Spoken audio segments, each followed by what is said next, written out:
देख रहे हैं इंडिया हेडलाइन 24 न्यूज और आपके साथ मैं हूं ममता सिंह। तो चलिए शुरुआत करते हैं आज की कुछ खास बड़ी खबर से। 855 करोड़ के नई गढ़ी माइक्रो इरिगेशन प्रोजेक्ट में किसानों की क्षतिपूर्ति को लेकर सीई और एसई ने कह दी बड़ी बात। जल संसाधन विभाग के भ्रष्ट कमीशनखोर अधिकारियों ने जेपी कंपनी को बचाने नहीं किया किसानों की नुकसानी का दावा।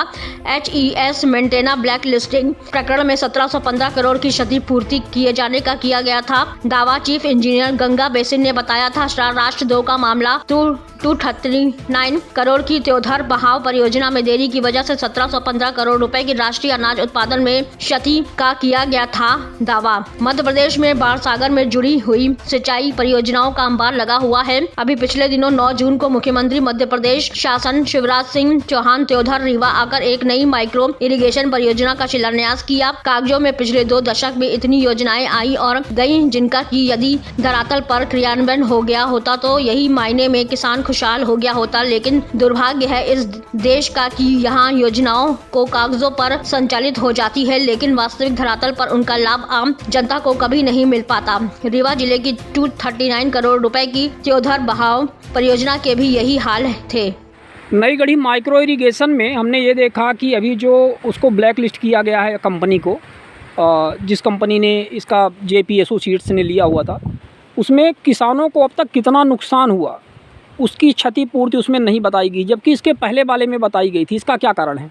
अब ये कारण तो विभाग बताएगा, लेकिन ऐसा लगता है कि उसकी जो चीफ इंजीनियर का जो आदेश है जिसमें उन्होंने क्वांटिफाई किया है क्षति 1500 या 1700 करोड़, उसका जो है जो उसको रिवोक किया है आर्डर, उसमें अनदेखी की गई, सीरियस अनदेखी की गई।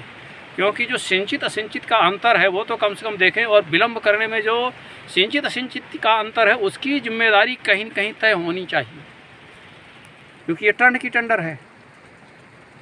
तो इसलिए जो है जो इसको रिवोक किया वो ऐसा लगता है एक तरफा निर्णय, किसानों के पक्ष में नहीं। और दूसरे वाले में जो जेपी एसोसिएट्स को इसमें ये नहीं बताया कि किसानों को अब तक का कितना नुकसान हुआ उसकी डिले की वजह से, तो इसमें आपको ये लगता नहीं कि कहीं ना कहीं कंपनी को फेवर देने का प्रयास किया गया है और उसको वापस ताकि लाया जा सके? फेवर डिसफेवर की बात तो नहीं कर सकता हूँ, लेकिन ये ज़रूर है कि जब नुकसान हो रहा है, न सिंचाई होने से नुकसान हो रहा है, कॉन्ट्रैक्ट में टाइम एसेंस होता है। जब एसेंस की पूर्ति नहीं हुई तो नुकसान तो हमारा हो ही गया। तो उस चीज़ को हमें ध्यान में रख करके ही अगली कार्रवाई करनी चाहिए। तो दूसरी एजेंसी आई, जब एक बार उसकी क्षमता सिद्ध हो चुकी है या कोई और बड़ा कारण है उसको हम समझें कि क्यों नहीं कर पाया, तो फिर उसको दूसरे को लाना चाहिए और काम पूरा करना चाहिए।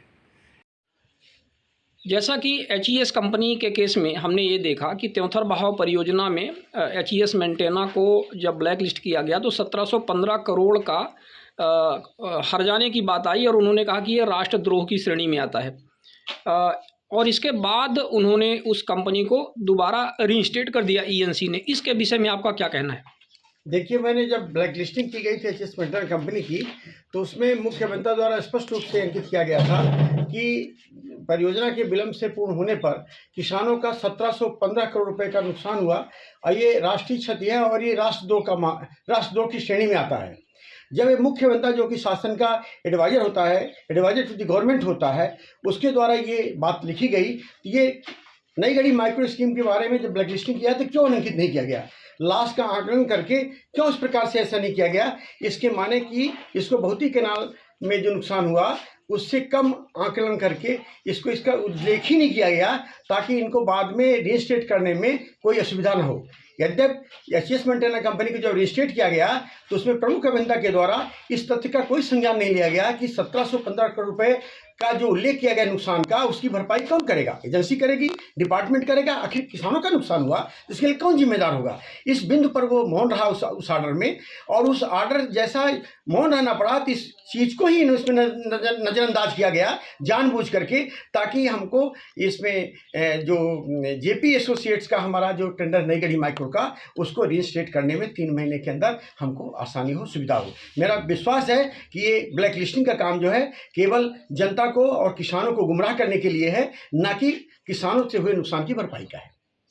वक्त हो गया एक छोटे से ब्रेक का। ब्रेक के बाद फिर से हाजिर होंगे ऐसी कुछ खास बड़ी खबरों के साथ। तब तक के लिए नमस्कार। हर खबर की अपडेट पाने के लिए आप हमारे चैनल को सबसे पहले सब्सक्राइब करें।